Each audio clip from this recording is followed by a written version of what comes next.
Welcome back to another deep dive. I'll be your host today as we unpack some pretty wild historical texts. And I'm here as your resident expert to help provide some historical context for what we're looking at today. Right, so imagine if the Supreme Court decided to hold like a capital murder trial in the Chief Justice's living room. Right, at 2 in the morning. Yeah, exactly, at 2 a.m. on Christmas Eve. I mean, that is the exact level of absurdity we're looking at today as we take a deep dive into the trial of Jesus from Matthew 26. Yeah, and we're looking at this through a set of quiet time notes, which are basically reflections from a personal study routine. But we aren't just reading this as a standard religious text, you know? Right, we're really breaking down the mechanics of a totally rigged judicial system. And to understand how rigged it was, we have to look at the Sanhedrin. Oh, absolutely. I mean, they were the highest religious court, basically the supreme political body for the Jewish people at the time. Right. And by law, they were required to meet in this very specific official chamber within the Jerusalem temple, and during the day. Not at night. Right, definitely not at night. But instead, they convene at the high priest Caiaphas's private house in the absolute middle of the night, right during Passover. Which is just wild. Yeah, I mean, the setting alone tells you this whole setup is fundamentally illegal right out of the gate. Well, and I struggle with this part, actually. Because if the Sanhedrin is effectively the Supreme Court and like an angry mob rolled into one, why even bother with a trial? What do you mean? Like, if they have all this power and they want him gone, why not just have him quietly assassinated in the night? Why go through the risky theater of calling witnesses? Well, because they needed the illusion of justice, you know? They couldn't just execute a massive public figure without a cause. Oh, right. They need a pretext. Exactly. They had to manufacture a legal pretext to justify the outcome they'd already decided on. And what's fascinating here is the profound irony highlighted in our sources. The false witnesses, right? Yeah. The council brings in all these false witnesses who eventually claim Jesus said he could destroy the temple and rebuild it in 3 days. Wait, so they are actively looking for lies? Yes. By actively seeking out and platforming absolute lies to get a death sentence, the council members are actually breaking the very laws of Moses they were appointed to protect.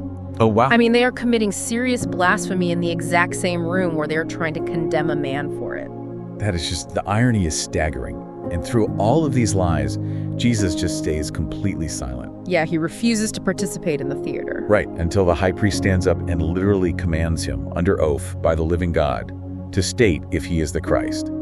And then Jesus finally speaks. Yeah, he affirms it. He does, and he adds that they will see the Son of Man seated at the right hand of power and coming on the clouds of heaven, which doesn't go over well. No, not at all. That specific phrase is the real turning point. Because by claiming to sit at the right hand of power, Jesus wasn't just claiming to be a prophet or, a messenger. He was claiming direct divine authority.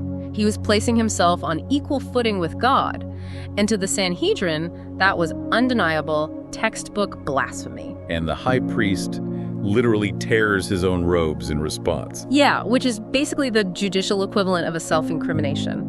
It gave the high priest the exact legal loophole he needed to just bypass the witnesses entirely. He just declares it blasphemy on the spot. Exactly, and the council instantly hands down a death sentence. And at that moment, the entire veneer of a formal judicial process just completely collapses into pure mob mentality.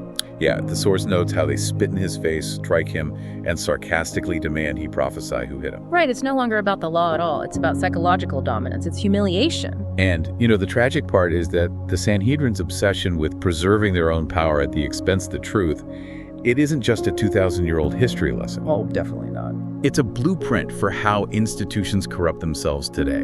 I mean, the study notes we're looking at explicitly point out the hypocrisy of failing to see the plank in our own eye while pointing out the speck in someone else's. Yeah, because a healthy community or institution is defined by its resistance to that exact kind of hypocrisy. Exactly. When leaders prioritize self-protection and their image over truth and humility, lies just take root so easily. Yeah. The council was so blinded by the need to maintain their authority that they completely abandoned the integrity of the system they were supposed to uphold. Which brings us to a really chilling detail in verse 58. It notes that while all of this illegal maneuvering was happening inside, Peter followed at a distance. Yeah, he went into the courtyard. Right, and he sat with the guards just, quote, to see the end. It's such a striking reminder about the bystanders of systemic corruption. So as we wrap up this deep dive, we want to leave you with this. When the institutions around you, whether it's a workplace, a community, or a government, start holding 2.00 a.m. trials in the living room, are you just sitting by the fire waiting to see who wins? Or do you walk away from the warmth to speak the truth?